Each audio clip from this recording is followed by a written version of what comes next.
You care to hold it? Just gotta make sure it's aimed right. I think it's okay.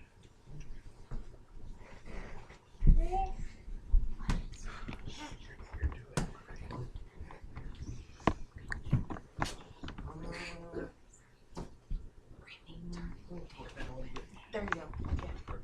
Okay. Okay. Well, hello everyone. My name is Shawn Clark. Hi, I'm Shawn. here to talk about schizophrenia. Schizophrenia is a term that was discovered about a little over 100 years ago, and before they started doing studies on it, and before they actually started to research it, back in the ancient Egyptian days, according to historyofschizophrenia.com, they used to believe that people with schizophrenia were actually possessed by demons and evil spirits. So what they would do is play ritual songs, and they would try to release that demon from their body, and they would even go as far as to drill into the person's head to try and release that demon.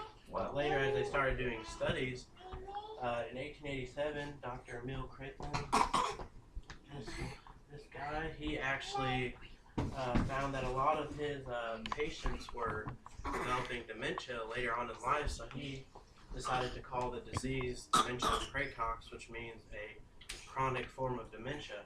But in 1911, Dr. Eugene Wheeler, that guy, he said otherwise by saying that not every single one of his patients were actually developing dementia, so then he coined this term schizophrenia, which comes from two Greek words, schizo meaning split and phrene meaning mind. And now that we've kind of talked about the history, I'll kind of go over the symptoms. The symptoms include hallucinations, delusions, and disorganized speech and behavior.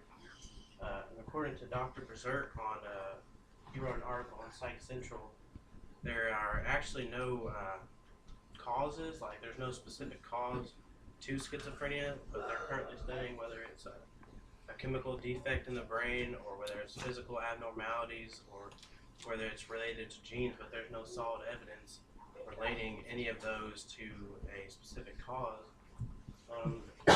Another article written by Dr. Gluck on healthyguide.org says that these types of symptoms are actually categorized into two different categories, positive and negative effects. So the positive effects would be the hallucinations and delusions and the disorganized speech and behavior, and then the negative effects include that apathy, lack of emotion, and just depression. And sometimes schizophrenia can cause people to act violent, but it's very rare, but that would be under the negative symptoms. Now we talk about the symptoms and treatment methods. As far as those go, an article written by Dr. Smith and Robinson Regal on healthguide.org.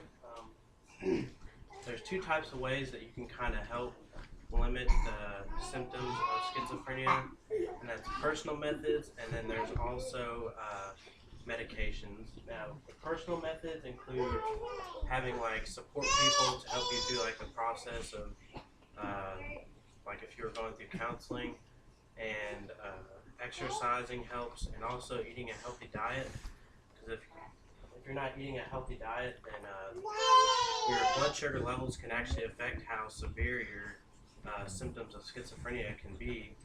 Medications, there's actually two types of medications.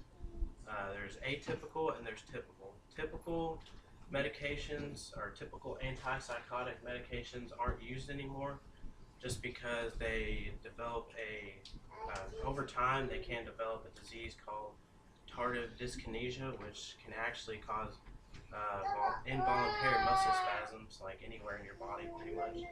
So they developed a new medication called and atypical antipsychotics, which work just as well, but they still have symptoms.